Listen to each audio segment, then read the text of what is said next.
Good evening, everyone. We're back with you again, myself and Fiorella Isabel in different parts of the world, but with very similar ideas.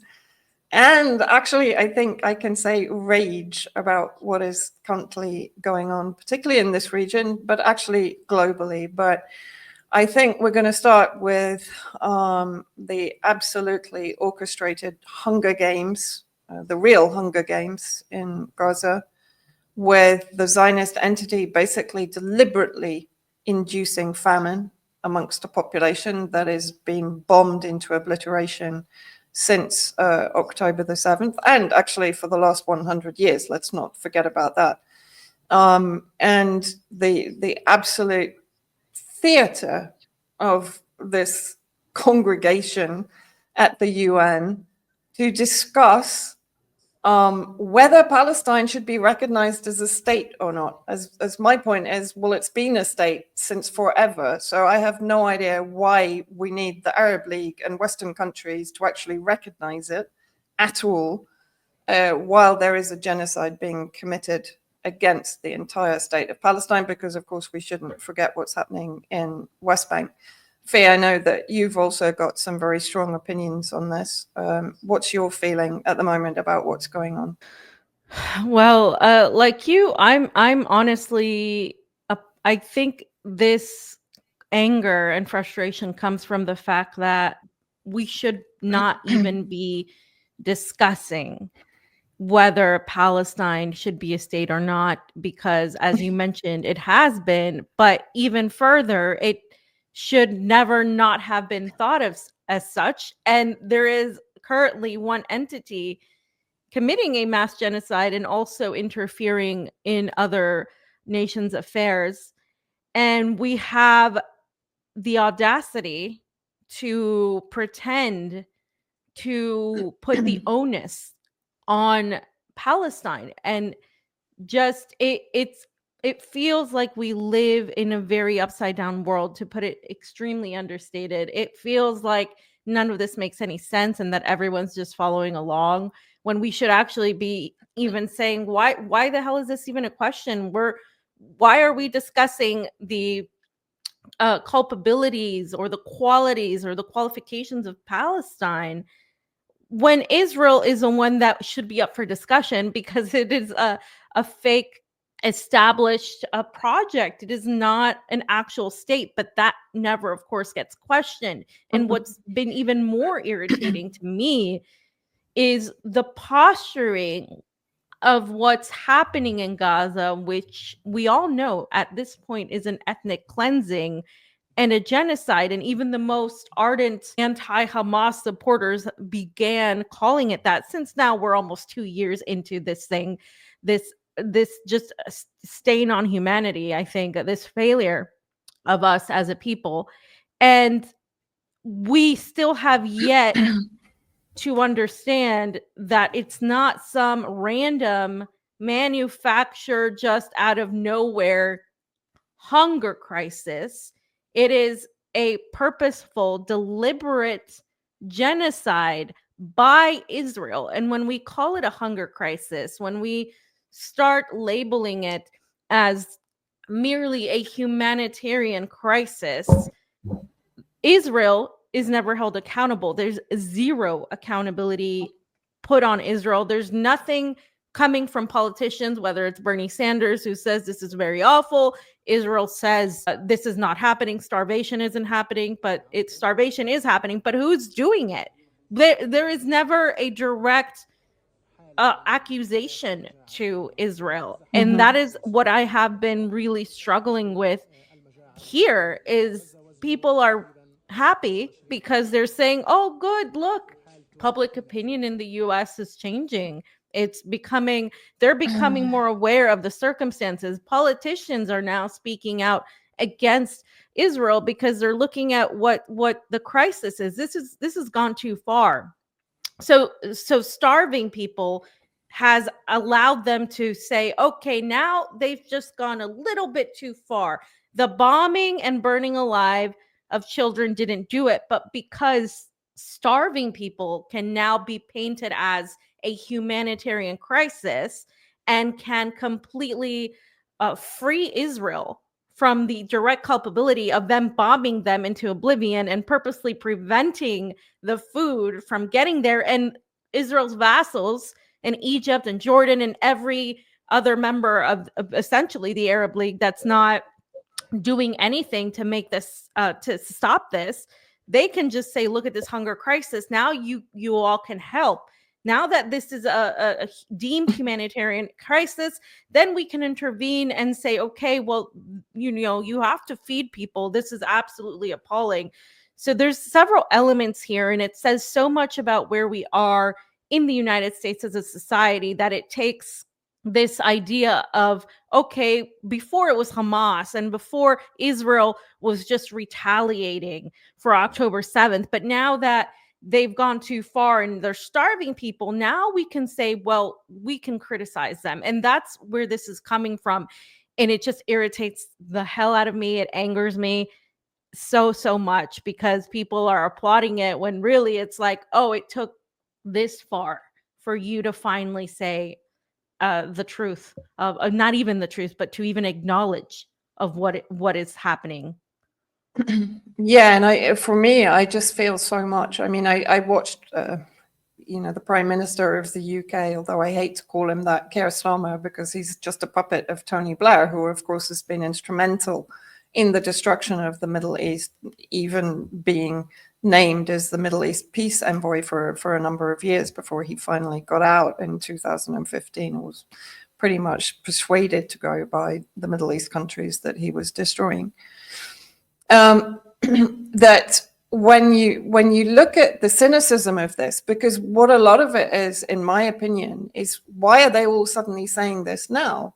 Well, there's two reasons. One is to appease public opinion, because they've reached a point where public opinion is really reaching levels where they can't contain it, they can't control it with censorship and shutting down free speech and locking people up and arresting people and so on. It's becoming like they are exposing themselves as the fascist totalitarian states that they really are. And maybe it's not the right time for them to do that. So they have to be seen cosmetically to be rejuvenating this whole two-state solution idea, which was dead in the water before it even began. And that's why the British had to bring the UN in 1947 to actually carry out the partitioning, because they knew it wasn't going to work.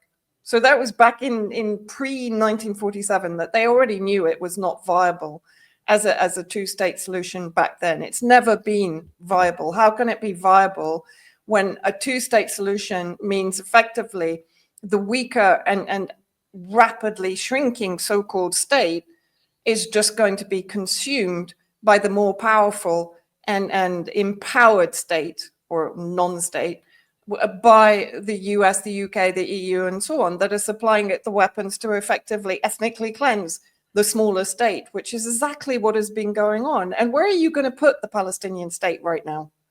I mean, Gaza is just a moonscape of rubble and bodies.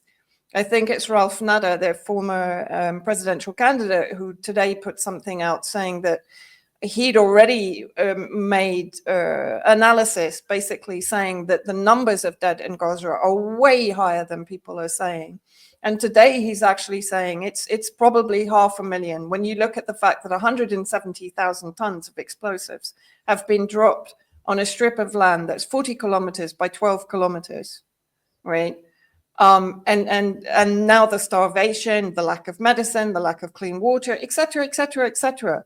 We have no idea how many Palestinians have been massacred since October the 7th, right? The numbers are kept low on purpose. And this is always a manipulation by the UN and the Western regimes to keep people below the kind of shock and horror level at what is actually going on, even though the images we're seeing on a daily basis are enough to make you want to give up on this world forever. Speaking for me personally. And then you look at the fact that what are they actually saying? So Trump is saying, yeah, well, Israel will stop the famine, which is a war crime. Deliberate starvation is a war crime anyway. So why aren't they being prosecuted for that? Why aren't they in the UN talking about the war crime of starvation of Palestinians. Instead, what Trump is saying, and all the countries that were at this meeting are saying and putting out statements saying, well, if Hamas surrenders, we'll lift the famine. Oh, so we'll stop the war crime when the people who are defending their people against the war crime stop defending their people. So what does that actually mean? That just means a green light for continued genocide, continued starvation, without any resistance from the people of Palestine, without any defense for the people of Palestine. That's it. That's the final solution, right? And then you've got this ridiculous theater of sending aid in. One, Trump is saying he's continuing this Zionist trope that Hamas is stealing the aid, when US aid themselves have actually investigated and come back and said, no, Hamas is not stealing the aid. It's actually Israel that is stealing the aid and preventing the entry of the aid, as happened in the last 2 days. The trucks were trying to enter Gaza through the various points, and Israel was stopping them for this ridiculous verification mechanism and then turning them around, so not allowing them to enter. The UAE is doing, I can't even remember the name of the operation they gave, and I don't want to. I want to erase it from my mind because it's so disgusting. They're sending empty trucks into Gaza. They've been filmed doing so, and they're basically saying, we're sending equipment in. What equipment? Like, nothing is needed in as equipment right now. What is needed is food and clean water, not equipment. And the trucks were empty as they were being filmed. And then you have these ridiculous airdrops that are more of a risk for the Palestinians, who are already starving, already being massacred as they try to get to the aid distribution points by both American mercenaries and the IOF and the ISIS factions that are being funded and armed by Netanyahu to actually massacre more Palestinians, right? All of this is forgotten in this discussion about whether Palestine should have a state or not. While all these absolutely unbelievably dreadful crimes are being committed by the Zionist entity and its entire Zionist bloc alliance in the West and in the Gulf states and in Egypt and Jordan, as you said, all Egypt has to do, it has 100 million people in Egypt. They could take down the Rafah border in 5 minutes. There was already people from the region who held hostage security officials near the border. They were killed. People here consider them martyrs because they held the security border police prisoner and said, what are you doing? You should be opening the border and feeding our brothers in Palestine. That's how the people are feeling in Egypt. But the regime is profiting from the genocide. It's always been profiting from the genocide of Palestinians through reconstruction, through bribery and corruption at the border, through extorting vast amounts of money from Palestinians that are trying to leave to go to Egypt to receive medical aid. Like, what is this? We're living in such a criminal, destructive, satanic paradigm, and we're pointing the finger all the time at the victims. This is what is just doing my head in, and people are kind of looking at this circus that's been going on in the UN for the last 2 days about recognizing the state and looking at it as something positive. How on this planet can you perceive that as positive when everything else that I've just been talking about is going on? There's it's impossible. I just wanted to add that's a lot of that is coming from the American desire to, especially the liberal desire with the feel good politics. Like, they like to pat themselves on the back for the most minimal, milquetoast, basic feel good thing. This is why we're seeing so many people clap about the flotillas. I mean, now that we're in another flotilla, and this is what they're talking about. And I had to mention that. And people are going to disagree with me, and you hear on this whole thing, about the flotilla. The literal flotilla is literally just about the activists, celebrity activists who are on it. Not all of them. I mean, I'm saying some of these people have done good work. I'm not saying they're evil. I'm not saying, that these people don't care at all, but I am saying it becomes about these symbolic, meaningless gestures. We know that this aid is not going to get there. We know that none of this is going to be done in an effort to change the course of what we're seeing here, which is the ultimate death of massive amounts of people, millions and millions and millions, eventually, because this is now a direct, like you have the indirect and the direct deaths caused by this. And so this is going to be much higher than what people think it is. Already is. And so that is one point of that. The other point is that the Trump and Netanyahu, or Trump and Israel, are having a beef is coming back. And I've seen it make its rounds all over the news where, Trump is actually trying to get a Netanyahu to be held accountable.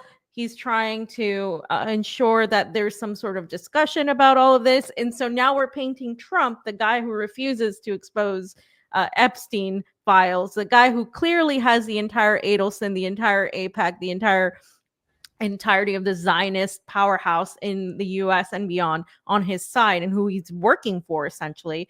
You have people thinking that the United States is going to do something that is going to really benefit the Palestinians. That is ludicrous. And there's nothing positive about that, except that people want to feel good about something, even at the risk of looking at complete fantasies.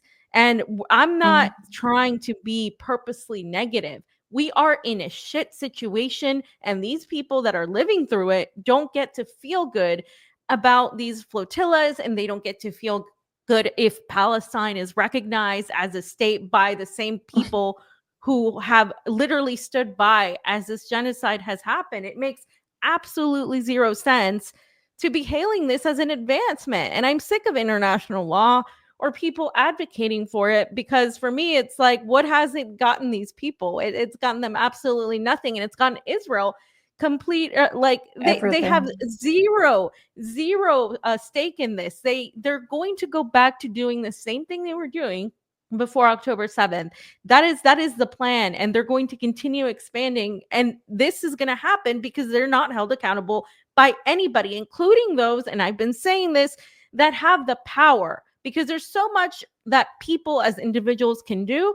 And then there are people in power, powerful states that supposedly want to be different than the West, right? And we have those in China and Russia and Iran. And then we have China and Russia in particular still conducting a strong relationship with Israel, China in particular, a very strong economic relationship with Israel, while people try to give China credit for what? For vocally opposing the genocide. That's great. A lot of people vocally oppose the genocide. What are you actually going to do about it? Oh, but it's not on China. It's not on China. The United States is doing all of this. Okay, the United States is doing all of this. But if China is different, if Russia is different, if they are going to take us into an alternative paradigm of a supposed multipolar world order that's going to be better and more equitable than what we have now, then shouldn't we begin operating from a different paradigm and a different standpoint of that paradigm? And this is, again, nobody is saying this is their fault. But at some point, when you have power and you sit in a position of power and you say you are taking on the collective West, and you say you are better than them in the sense of diplomacy and cooperation and moral understanding, then you must start acting like that at least 2 years into a freaking genocide. I mean, I don't know how else to put it. That is just one thing I am sick and tired of hearing people say, well, look, they did this. I think what was it? A post on X where somebody was saying China inadvertently attacked the Israeli the diamond trade, the diamond industry, because they upped their diamond game. I'm like, yes, they did that. Synthetic diamonds, it's themselves. They're benefiting from it. How does that help, like, take down Israel? What are you talking about? I get you want to believe in the goodness of people, and I certainly do. I've seen it, but at the same time, it's when we talk about, we'll talk about this later, Russia having meetings with Jelani's people, when you talk about the diplomacy being extended to people who don't deserve it, then it becomes a little bit more I get a little bit more cynical about that, because then I'm like, well, where's the morality here? How are we going to change anything when we're still operating from this very low mindset where we're discussing something we have no business discussing? We should be discussing how we militarily stop Israel. That's what needs to happen. They're not going to stop at all unless that happens. Well, I mean, it doesn't even have to be militarily. As someone pointed out to me today, Russia and China were very strong against, for example, the apartheid state of South Africa. And Russia was actually training the ANC and providing weapons to the ANC, to the resistance, right? So that was fine. Everyone came in piled in on apartheid South Africa. But when it comes to Israel, it's the untouchable. And, when you talk about, China is Israel's most important trade partner, but, many people attacked me when I made that point on social media. But my point is, it's not only a trade partner. It's not just selling air fryers, as people kept telling me.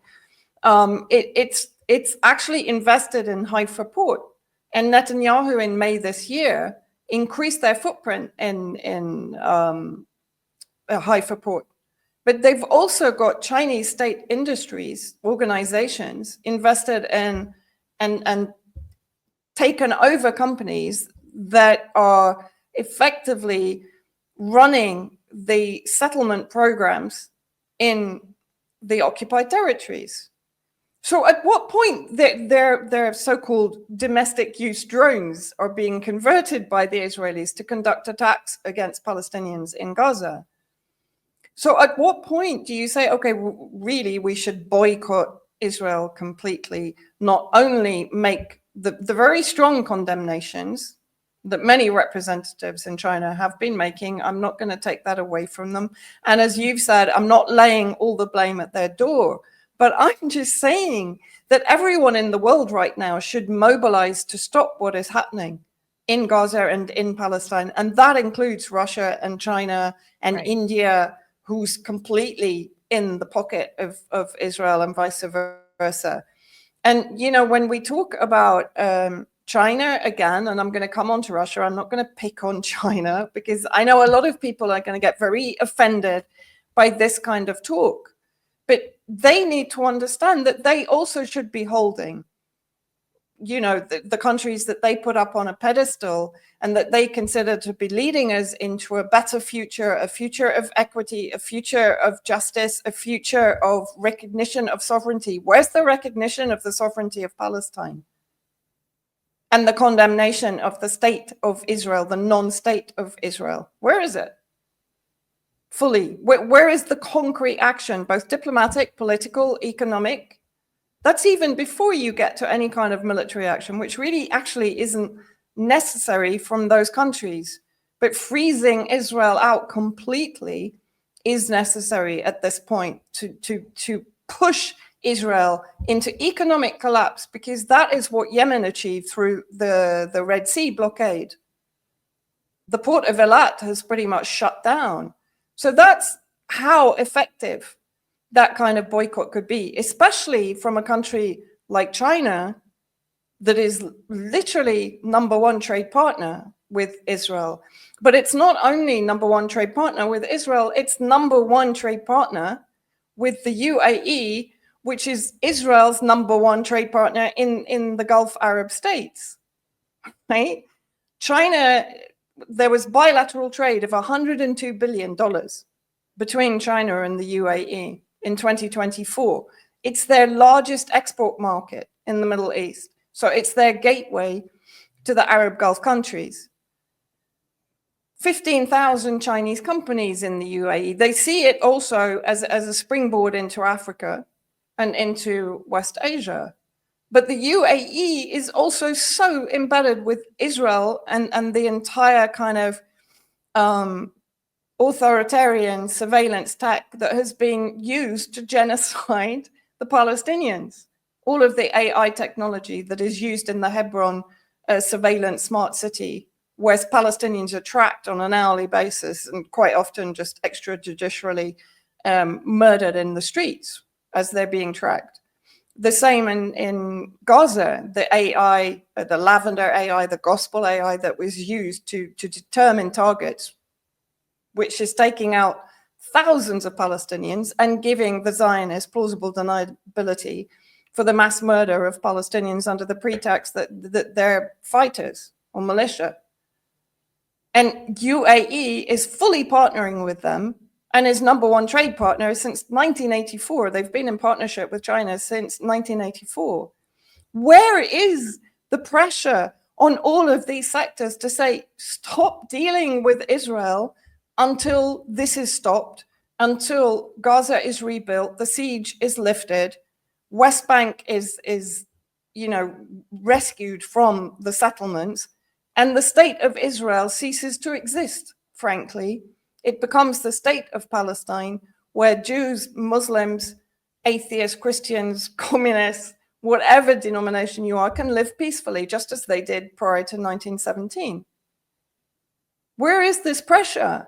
It's like there's another whole paradigm going on above what is happening under our feet, which is this bloodshed on a scale that I don't think any of us in this lifetime expected to see again.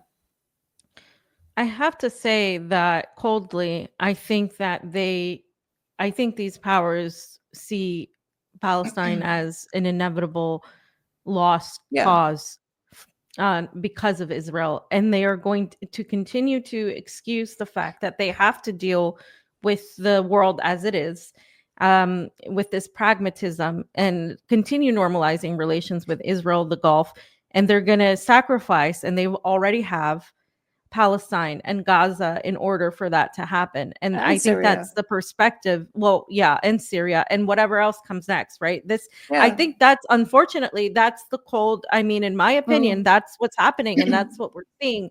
Because if it were a more morally led reality that we were going towards, then we would see that come out. We would see that, because that comes from the the boycott, divest, sanction movement. The BDS movement was saying, basically, do that, exactly what you're talking about, which is the very basic thing that you should do.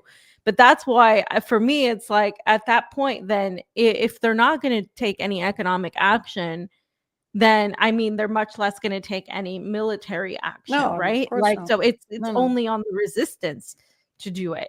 And that's like, you're essentially, we have people saying, Russia and China are fighting the collective West, but simultaneously they're in a way enabling it.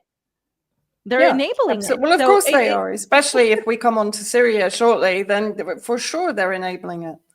There's no other way to put it. The Russian alliance with Israel in Syria is becoming more and more overt and apparent. To the point where Putin calls Netanyahu, and the two subjects of their conversation is Syria and Iran, the Iran nuclear deal, right? That's it. No mention of Gaza, no mention of stopping genocide, no mention of invading Lebanon or threatening Lebanon with invasion and Takfiri invasion from Syria. No mention of anything else that is going on in the region, just where Russia has interests. That's it. Well, we can go on to that. I think I think that's a, what is it? I think we're kind of segue. Going in that way. Yes, that's the word I was looking for. It's the segue into what we're going into, because that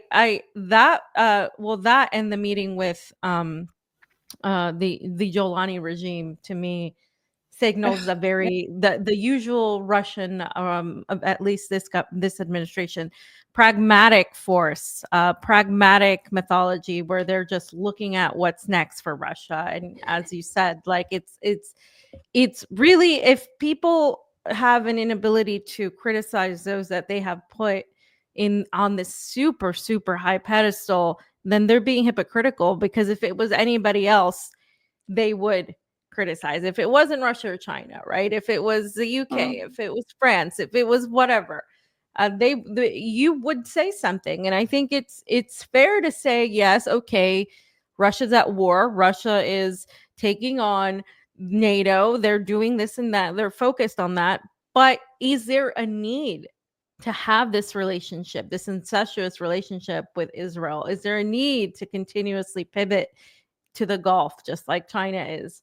Is there a need to do all of that to expand their interest? Not necessarily. I mean, I guess if you're looking at defending themselves from the attacks which are coming from the United States via the corridor, which you're also going to mention, but you can say that they are being attacked simultaneously via Azerbaijan, then you understand that in spite of all of that, this kind of thing takes a precedence to as trying to be different than those you're opposing. And I think we're coming at it from this point of view, whereas for as I stated, these other nations, these other states, they're looking at it from a very well, this no longer serves us, we can't do anything about it, so we're just going to move on and take what we can and move forward towards a new world where unfortunately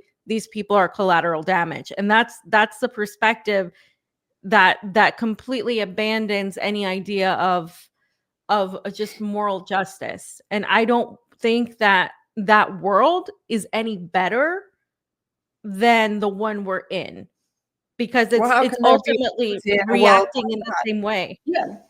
Because how can that world be any better when there's no equity? In other words, like you said, okay, they've decided they can't do anything about it, but the fact is they can do something about it.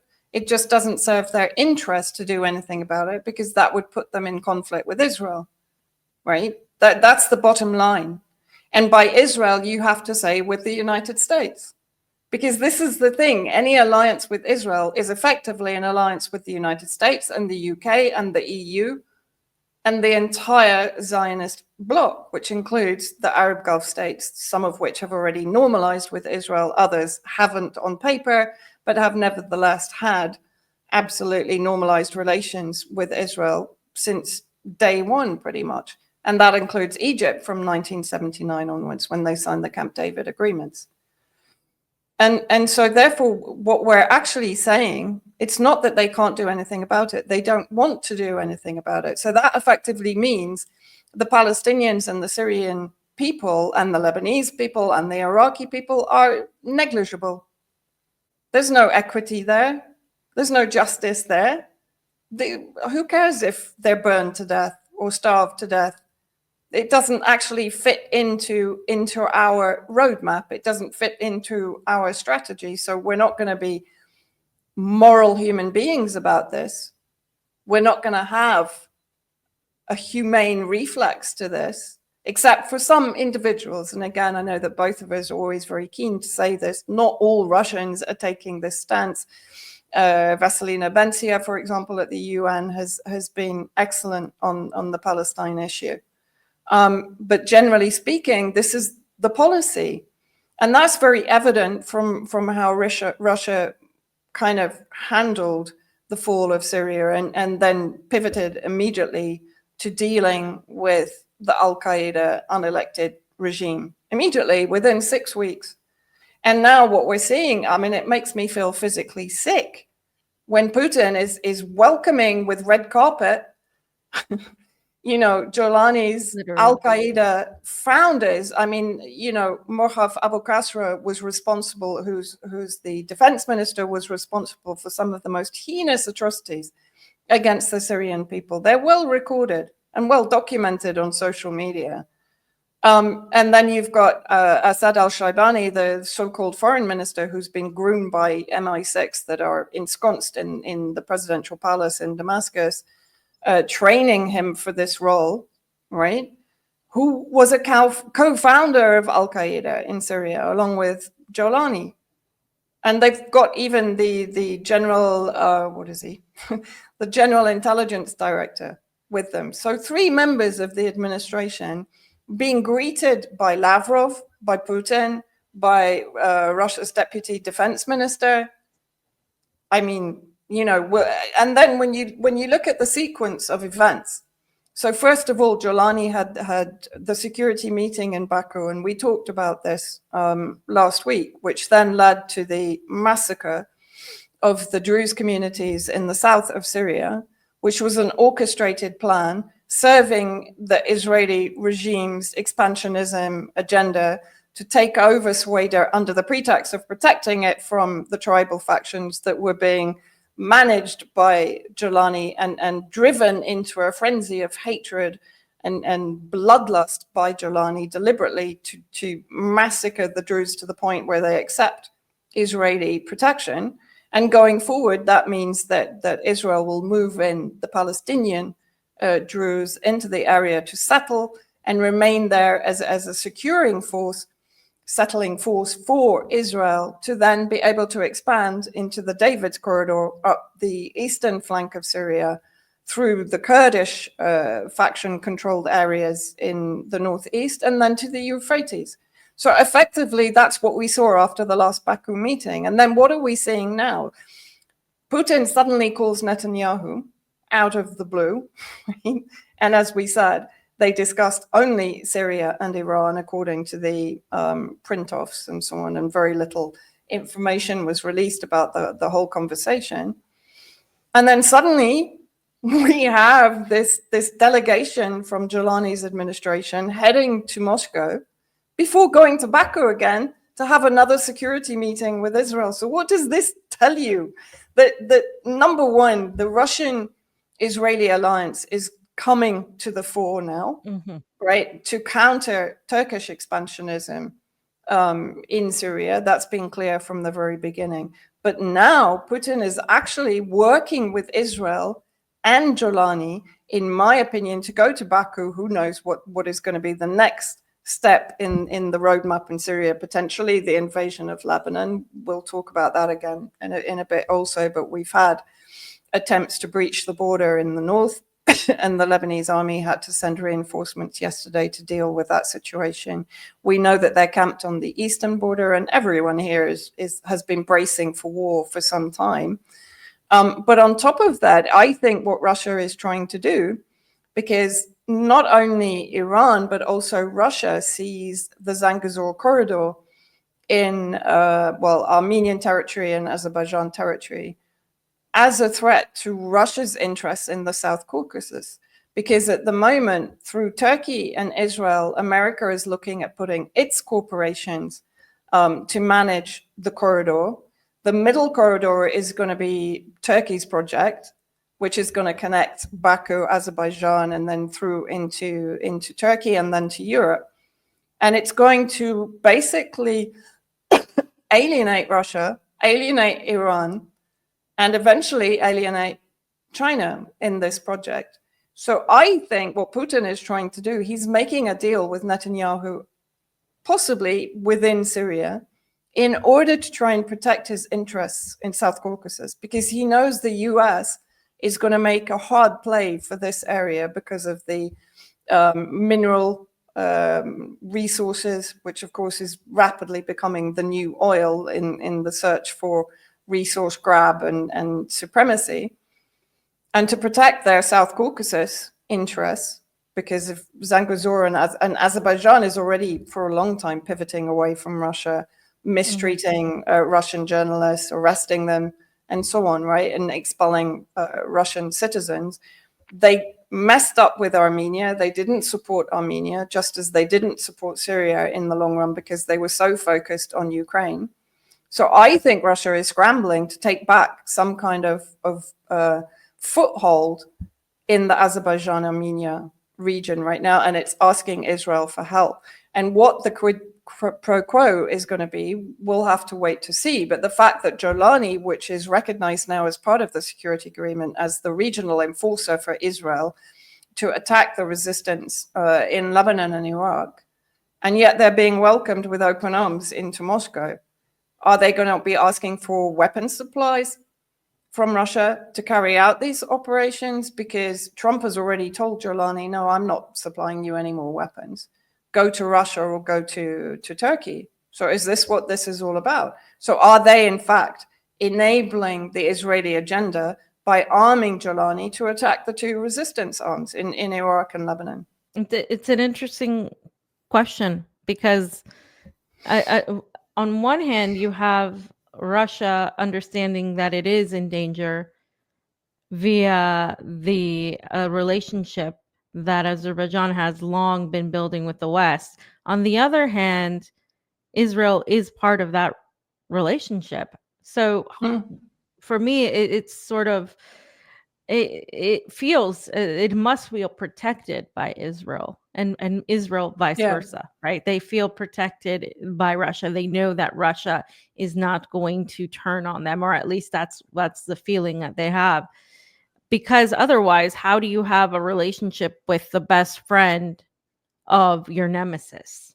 To put it in simple terms, right? How is Russia going to continue this relationship with Israel when the United States is ultimately doing whatever it can to oust it from the corridor, from the Zangezur corridor, to completely oust it and isolate it, and not just it, obviously, but Iran and ultimately China?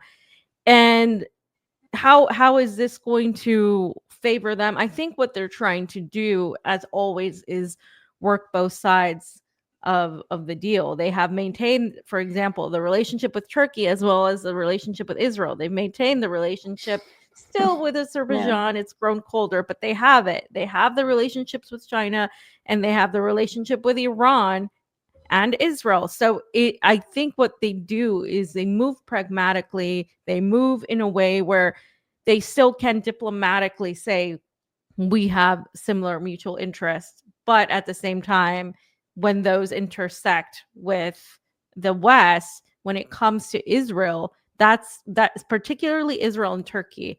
That's where they are kind of, I think, on more of a defensive approach, because Turkey has also been both a threat and at times a forced ally for Russia on an economic basis.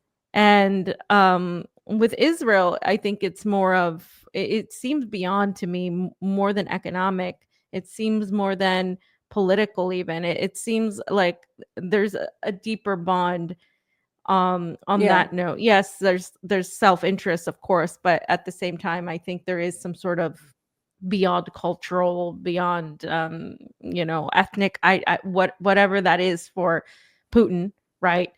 And certain people in Israel. I think this is a dynamic that we're once again forced to talk about, because it really it's going to determine what happens to Russia, because ultimately they should understand they should never trust the West, especially the United States or Israel. And I think that if they do go forge on this path where they do make a deal with Israel, and they do have, in a way, sell out some of their other allies in favor of Israel, that's going to come back against them tenfold. In none of this, it makes any sense to me to work out a deal with the U.S. and Israel. But I also want to point out that while this is also happening, Zelensky is also being protested. I mean, against because of the his dissolution of the NABU organization, which is the one that was pretty much overseeing all the corruption within Ukraine. And so when he began touching that, there were these protests that suddenly popped up. And I don't think this is coincidental. I think this is all part of what's happening. I think Zelensky's being, in a way, put as the Jolani that he is. I think that the U.S. is eventually going to discard him, and I think he's going to eventually go. And there's a clear turn on him, not just by his own people, but by the media as well. The Western media has gone on saying Zelensky needs to resign. Zelensky needs to go. And when we see that in the United States, we know that we're getting close to some sort of ousting of Zelensky. And if that does happen, I sense that there will be perhaps an opportunity for the United States to come to Russia and say, well, Zelensky's out, so we can work out some sort of deal. And then maybe that's when there will also be a deal made over this corridor with Israel. I don't know. I'm just thinking out loud, but it does seem connected in a way. Yeah, you also have to remember that Israel has tremendous influence in the Ukraine. And that's something that we've talked about before. And so therefore, is it also possible that Putin is, harnessing Israel just as it did to lobby the US to keep the Russian base on the Syrian coast? Is it now asking Israel to basically help with pushing the Ukraine issue their way to some degree? And that, of course, might mean getting rid of Zelensky, because at the end of the day, if Trump wants a deal and Zelensky's in the way, then they'll get rid of him, right? But I think what sort of I don't know, when I look back at Putin's speech immediately after Damascus fell, and everyone was kind of saying, oh, he's being ironic about, Al Qaeda's fine, they've had an epiphany and now they're good guys, basically, and everyone thought that this was tongue in cheek. I don't think it was. I never did think it was. I thought he was genuinely saying, well, that's fine, now we'll normalize with them, and now look what's happened. I mean, they've been given a better welcome than Macron. I mean, I'm not saying that Macron should have a good welcome, but these guys are literally mass murderers. Yeah. Right. So I mean, this does say something about what Russia is prepared to accept if it is in their short and long-term interests. And clearly, for me, the call between Putin and Netanyahu is what triggered all of these meetings. The fact that the meeting is in Moscow before they go to Baku, that is what is suggesting to me that it's related also to the South Caucasus and Russia protecting its interests there somehow. But it's also going to be, I think, related to the supply of weapons and potentially, as you've just been talking, to Ukraine. Maybe Israel is going to take part in back channel negotiations on Ukraine with Trump on behalf of Russia. There could be all sorts of maneuverings going on here that probably we're never going to really know about until way further down the line. But my point is that it's all too convenient when you look at the timing of all of the events. Of course, there's some connection. Otherwise, it simply wouldn't be happening like this. Before the call between Putin and Netanyahu, there was no indication that Moscow was going to invite 3 of Jelani's high-level administration for what is effectively a major meeting in Moscow. Yeah, and then you also have to think about Turkey's role in this, because Turkey has always been the negotiator in between these meetings between Russia, Ukraine, and so it's what is Turkey, what is going to be Turkey's, I would say, win in all of this, because that they're going to be seeking some sort of something to get out of all of this, right? So I think there's a lot to be said about all of that, and what I would say about Turkey is I think it's realizing that it's going to have to accept a much smaller bit of the Syria cake than it expected in the beginning. I think Turkey was drawn into a trap by Israel, the US, and the UK from the very beginning, because it was weaponized to both train the Takfiris, sustain them throughout the war. I mean, I know Qatar put in billions as well, but Turkey effectively had them on their border. It has more than 5 million refugees from inside Syria still in Turkey. Its economy is destroyed. Erdogan waged the war against Syria on the basis that it would bring massive returns when finally Syria fell and Turkey could annex the industrial heart of Syria.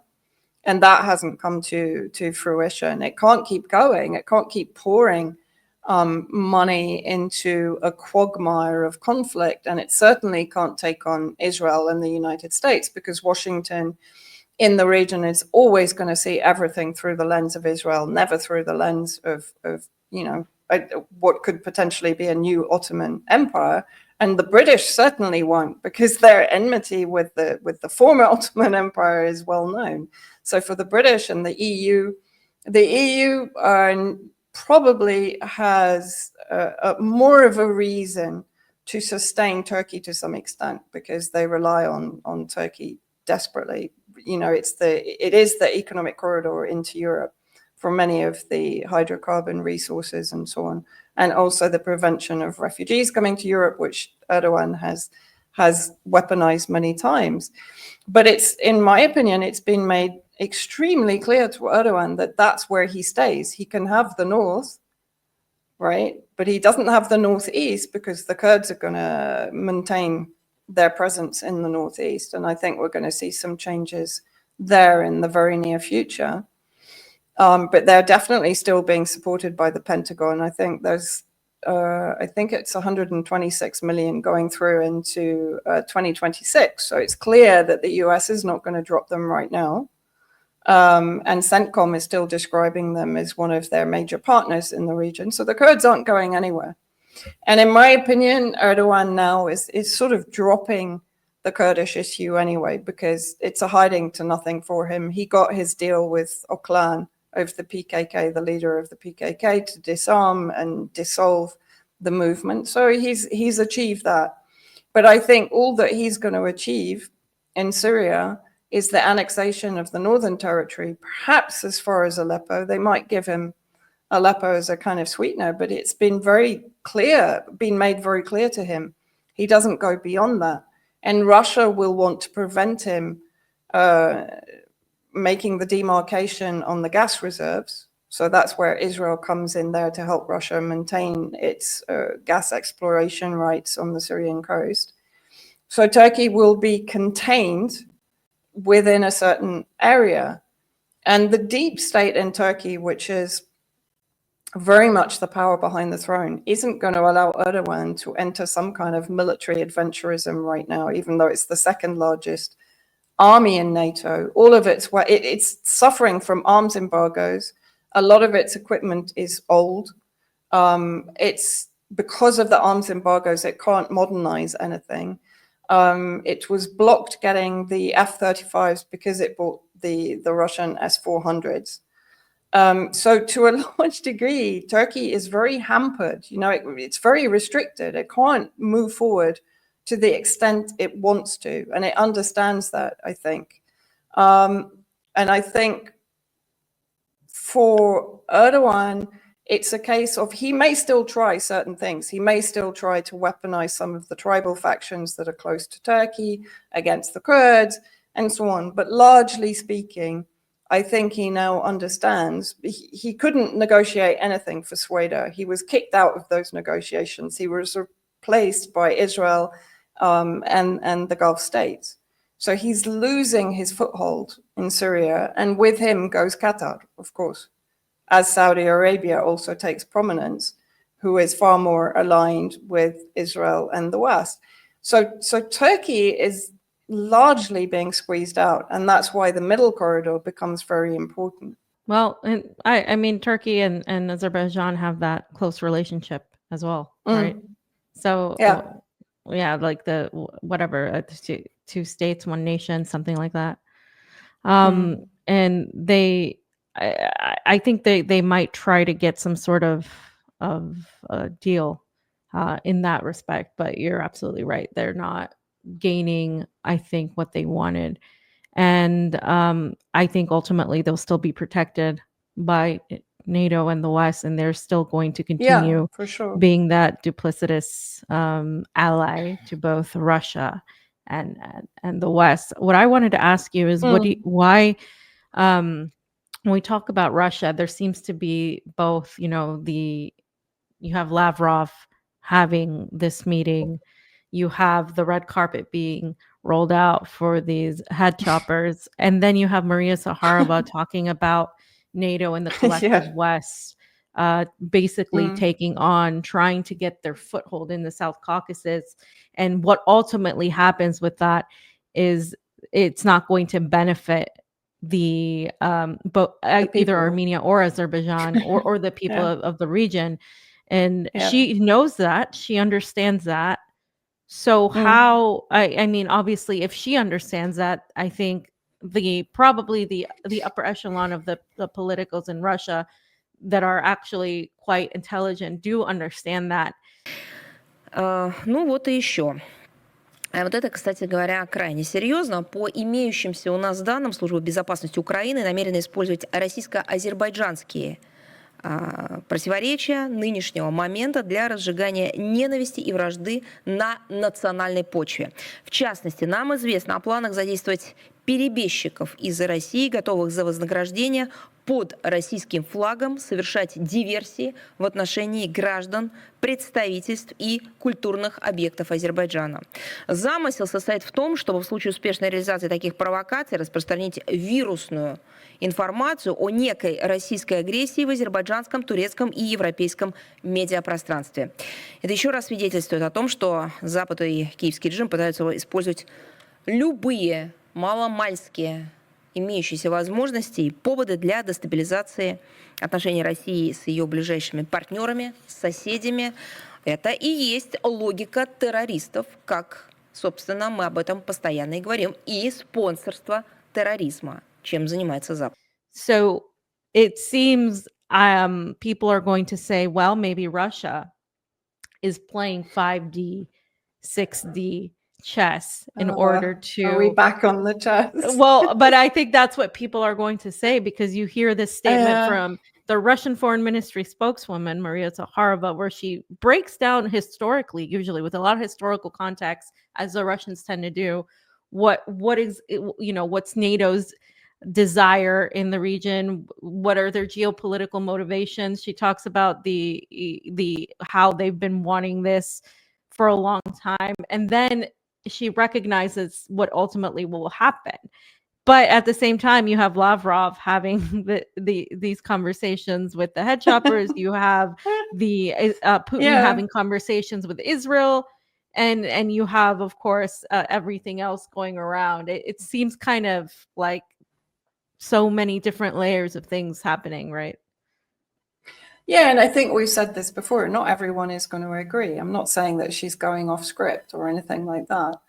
But interesting that she doesn't mention, for example, the threat to Iran from the Zangezur corridor, right? It's very much focused on the South Caucasus and Russian interests and the threat to Russian interests, right? That's what it boils down to.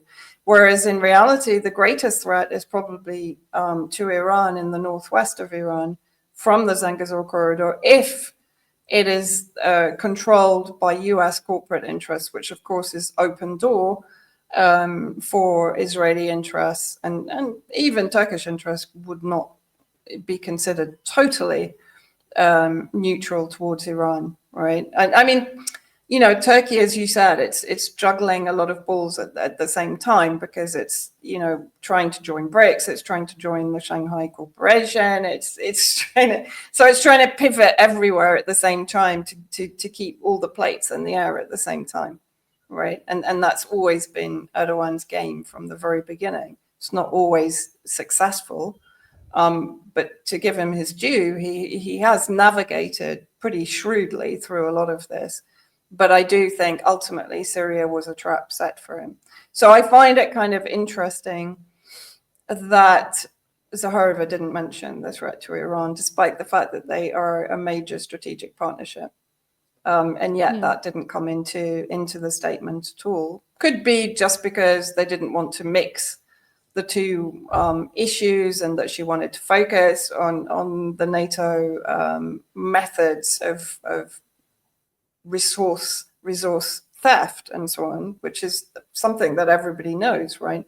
But I'm also saying, you know, is Russia not guilty of that at all? Is China not guilty of that at all? They might do it in a different way, but it's kind of the difference between destructive and constructive imperialism. Could you still say that it is imperialism of a kind, because they are effectively creating a foothold through soft power, through construction, through infrastructure, and so on, in order to benefit from the resources of that country? I mean, I'm just raising the question. I'm not throwing it out there as an accusation, but I'm just saying, you know, if we're going to rightly throw the accusation at NATO, then surely our own policies should be, you know, unimpeachable from that perspective. Because look at Then what Wagner did in Syria. I mean, they basically did that. They creamed off the oil profits, right? After they'd been fighting ISIS, and they took control of some of the still functioning oil fields. They basically benefited from the revenues, creamed off the profit, and fed it to the elite in Syria. It never siphoned down to the Syrian people.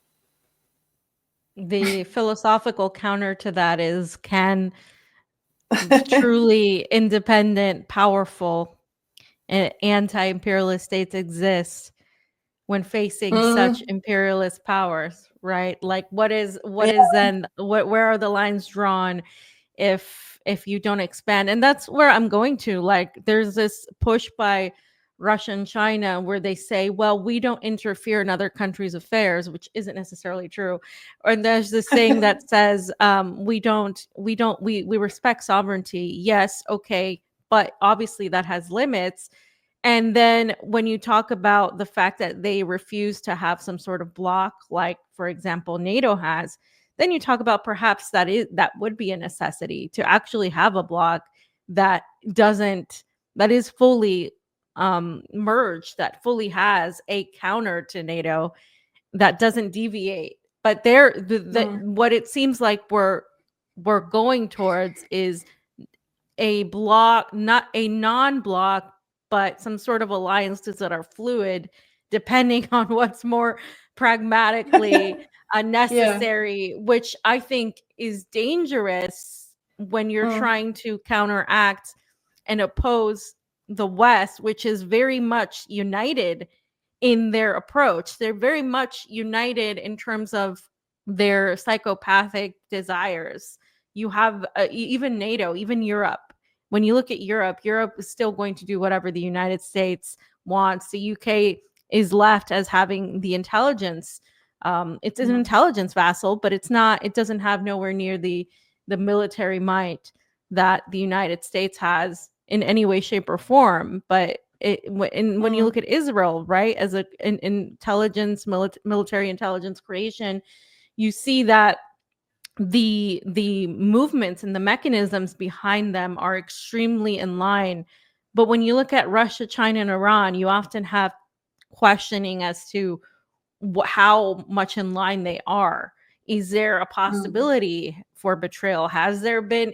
I don't put it out of the question, because again, after Syria and after everything that's happened since in the last few years, I see more as these multipolar powers operating in a very self-interested kind of way. And ultimately what that does is allow for them to be captured in one form or another, and to be divided. Because when you have no ideological moral drive, when your primary drive is just merely pragmatic and gaining and attaining and growing, then you're facing an enemy that already does this pragmatic approach, but does it better, because they have even less scruples. They're completely devoid of morality. They're evil.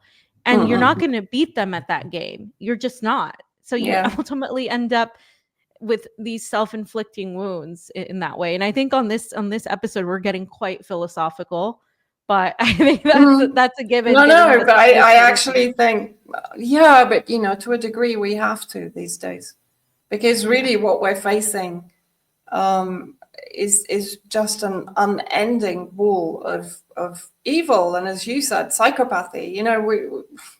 There really doesn't seem to be an end to it. That's the problem. When you actually, yes, we can all talk about a multipolar world and blah blah blah, but are we seeing an end to anything that's actually going on? Are we seeing an end to massacres, or are we seeing them increase? We're seeing them increase, and we're going to continue seeing them increase until, as you said, one of these powerful countries takes a moral stand. And we've seen it from Yemen, for God's sake. Yemen, that has been bombarded for the last 10 years, besieged, starved, has no medical care. And yet, what was the statement the other day, 2 days ago? The leader of Ansarullah basically challenged the Arab states to open their borders. He said, I don't want you to do anything. You're clearly not going to do anything. Just open your borders and let me send the Yemeni fighters, thousands of them, to Palestine, and we'll finish this. Was there one response? Not one. This is the world we're living in.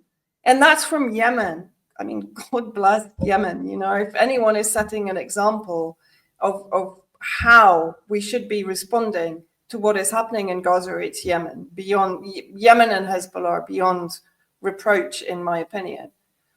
But we're not seeing a single powerful country even take one step towards Yemen's moral stand. Not one. And so I think at some point we have to become kind of philosophical about this, because what the hell? What kind of world do we want to actually live in? We have to make that decision and hold it, regardless of the storms that are going to be going on and raging around us, because they are, whether it's on social media or whether it's globally with all of the geopolitical moves that are going on. It's going to get worse. I don't think we're anywhere near the eye of the storm yet. No, and it's, you know, since we've been talking about this for a while, I'm just gonna this is pretty much going along with the world that we are in.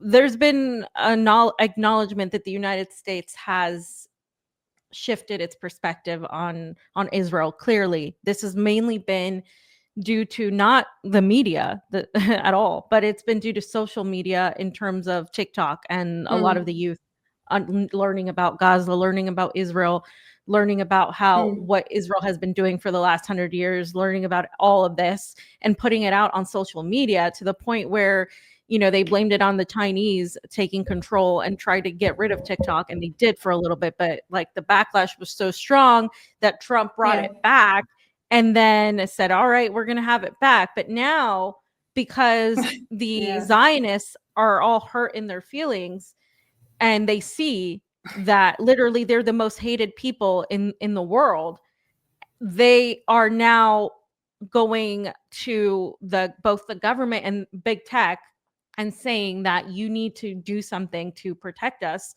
from all of this wrath that we're receiving. And so the US government has pushed TikTok to hire a hate speech manager that literally was a former IDF member. And this person is going to basically be in charge of shaping what can constitute or constitutes anti-Semitism. And they're going to develop and drive the company's position to make sure that there isn't anti-Semitic content, which means that now, if you talk about Israel in a negative way, even if you're criticizing genocide or the starvation, the purposeful, direct ethnic cleansing of these people, you're going to be labeled an anti-Semite.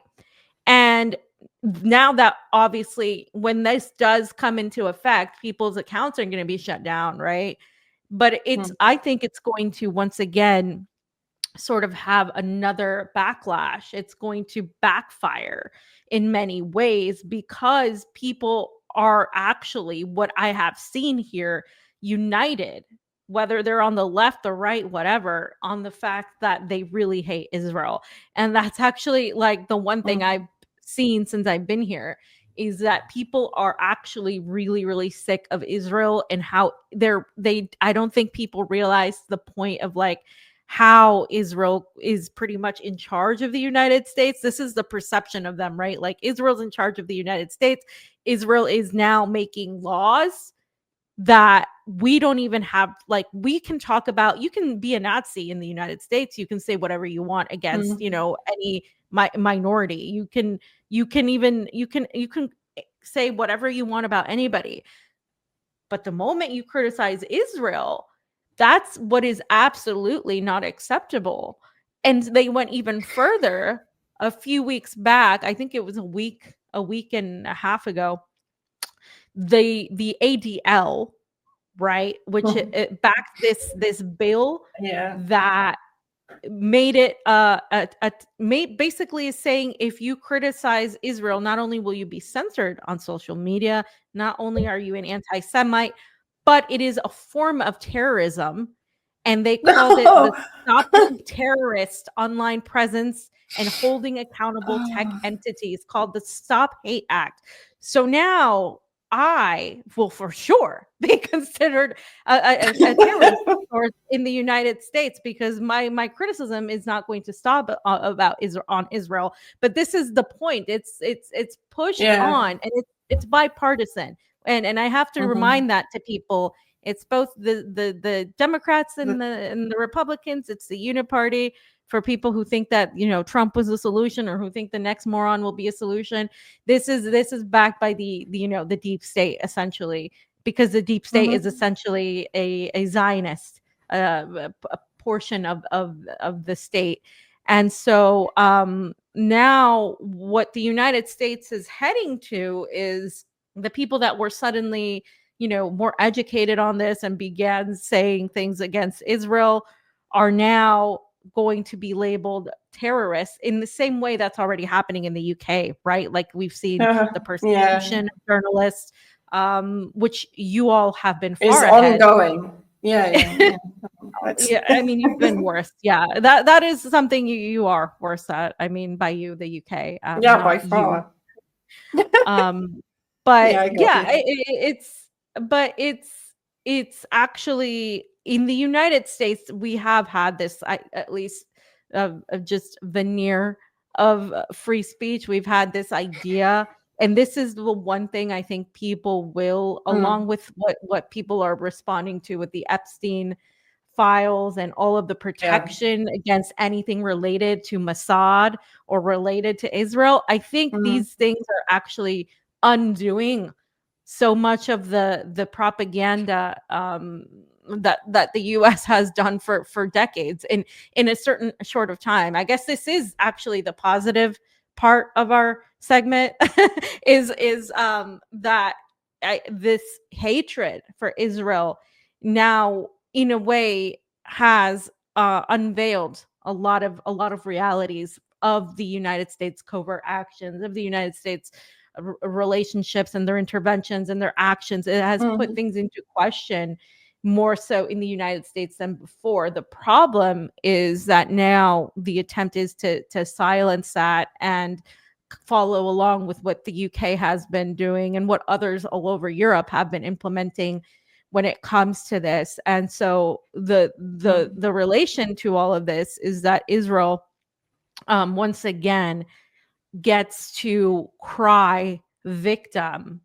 And I had a conversation about this with my co-host for Truthwire yesterday, where we were talking about the anti-Semitic trope, how that used to be a thing, where it meant that there was, you actually were prevented because of your race, because of your ethnicity, the same as any other racial or prejudice thing.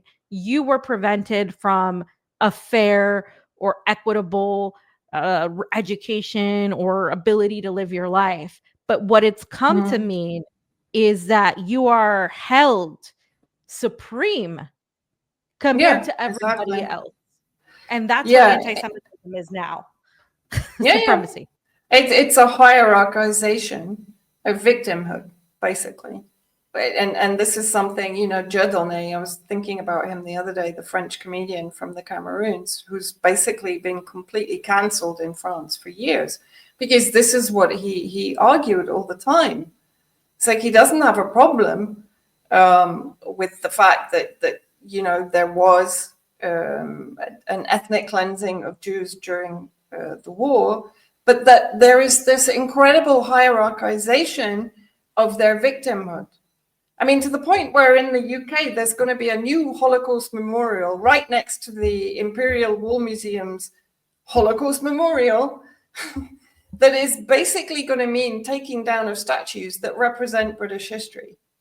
I mean, I'm not saying I'm particularly proud of British history or anything like that, but why should British history be erased and replaced with a Holocaust Memorial Museum when there's already a Holocaust Memorial Museum literally just across the River Thames, 10 minutes walk away? Like, what is this?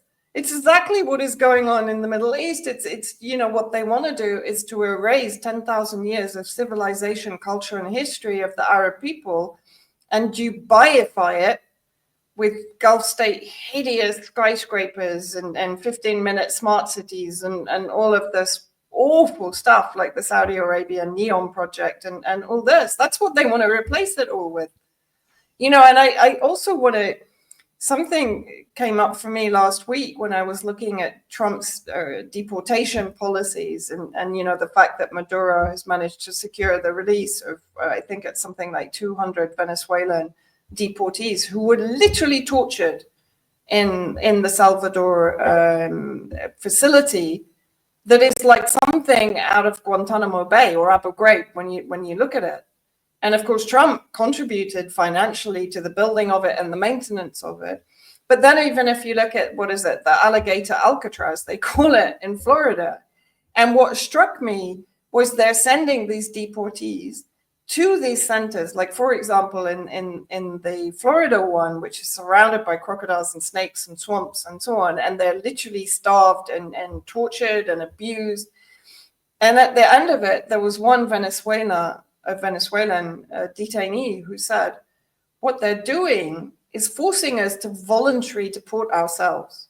They're putting us in a position of starvation, torture, abuse, deprivation, humiliation, until they actually say, I want to leave. And that is exactly what they're doing to Palestinians. Yeah. It's exactly what they're doing to Syrians.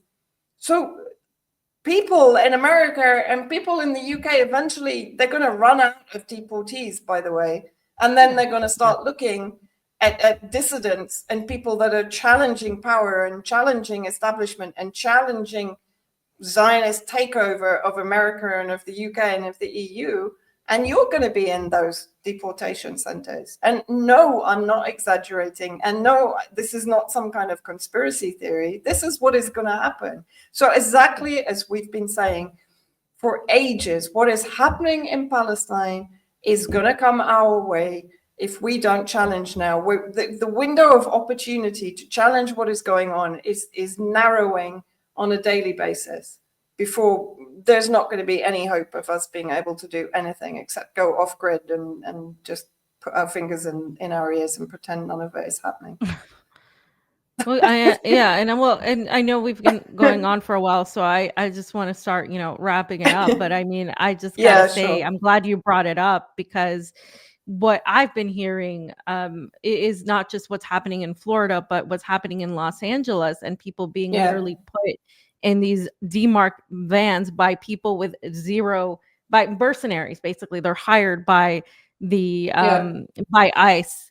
They're hired and they're paid per capture. I mean, this is what's happening in the United States, and they're breaking the law by pretending they are actual officials, by going into hospitals, by going into workplaces, and they pretty much cleared a lot of Los Angeles businesses who were basically, they're affecting a lot of the businesses, which is why people are mad.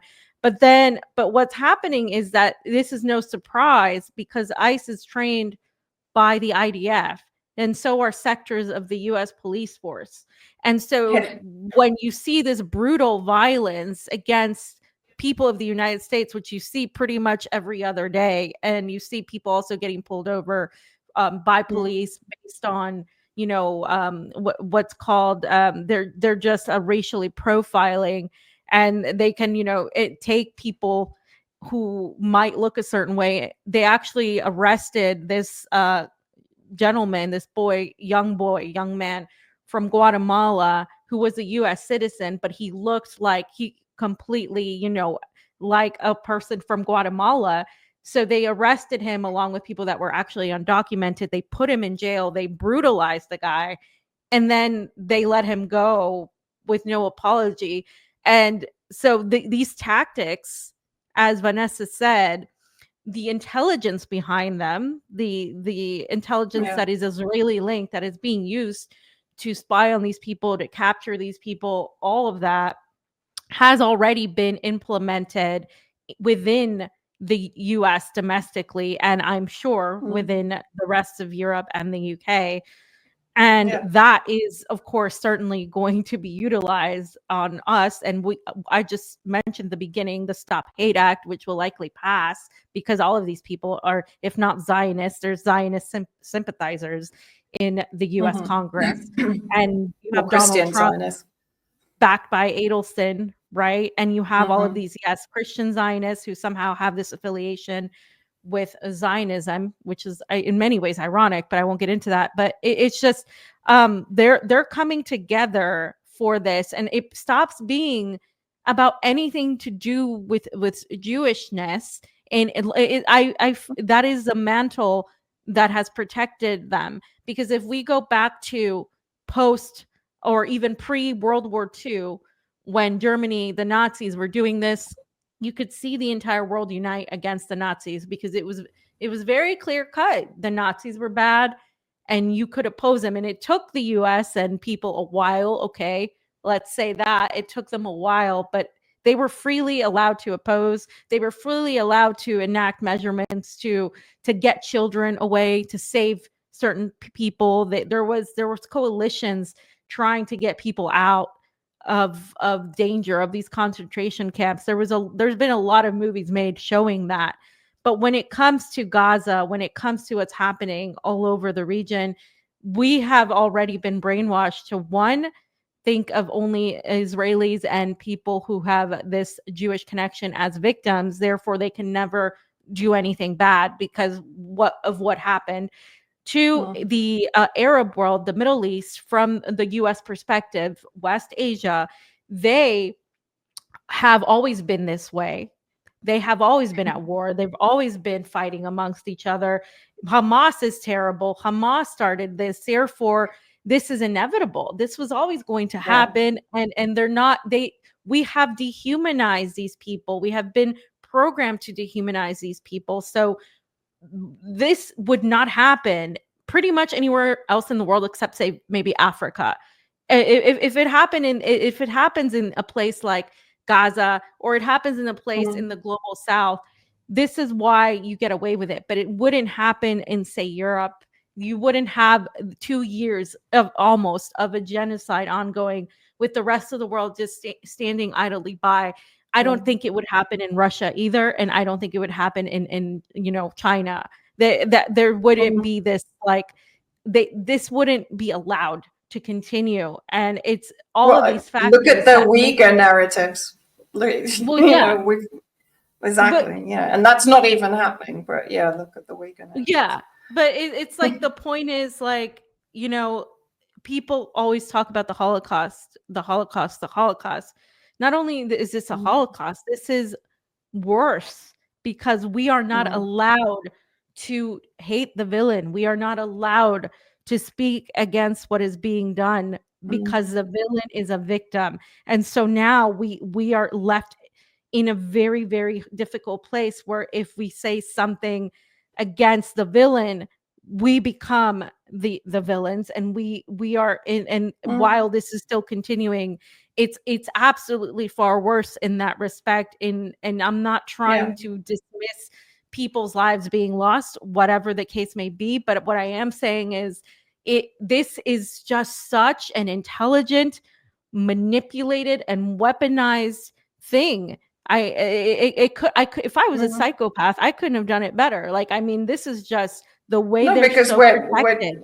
And we're literally being told, no, you have to support genocide. That's the bottom line. You have to support genocide because it's being done by the victims, in inverted commas.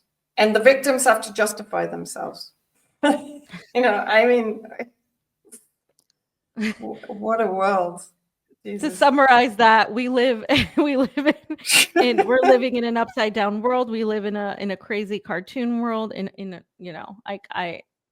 What else are we going to call it? I mean, this has been the theme of today. It's like, what world are we living in? And how do we change it? Because only we are going to do it in reality. Waiting for an external power to do anything about it. We're going to be here until hell freezes over, frankly. Or for Elon Musk. Or to go to Mars. or for an alien Yeah. invasion, which is the other thing.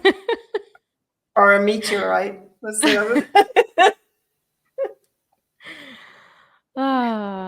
Anyway, Well, I do you think we've want me reached. to We've managed not to quite hit 1 hour 30. Sorry, guys, but once we get talking, it's very difficult to stop. And honestly, there's so much going on. It's we still didn't cover some of the things that we had down to cover, but I hope that this conversation has once again at least raised some questions that need raising. I'm not sure it's going to come up with any answers, but perhaps finding answers to the questions is part of the going forward,